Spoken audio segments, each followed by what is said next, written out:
Day 6 na ng paghahanap sa mga nawawalang sabongero dito sa Taal Lake sa Batangas. Ngayong araw, sinimulan ng gamitin ng Remotely Operated Vehicle o ROV ng Philippine Coast Guard na dumating kahapon. Kanina, nasaksihan natin sa pamamagitan ng ating drone ang unang paglusong ng underwater ROV sa search area na 5 araw ng sinisisid ng mga PCG technical divers. Pansin kung gaano kalabo ang tubig sa lawa dahil kakalubog pala ng ROV ay hindi na ito makita at tanging ang tether na lang nito ang kita na nakakabit sa controller na nasa bangka.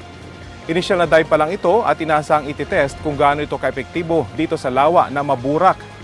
Dahil gumagamit ng maliliit na propeller ang ROV, dapat maingat ang controller nito na hindi mabulabog ang burak sa ilalim ng lawa.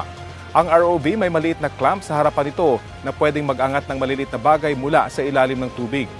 Kaya raw nitong gumana ng ilang oras ng tuloy-tuloy pero lilimitahan lang daw nila ito ng 4 na oras para hindi ito masagad. Kaya ng ROV na bumaba ng hanggang 1,000 feet sa ilalim ng tubig at makakuha ng gamit ng hanggang 10 kilo.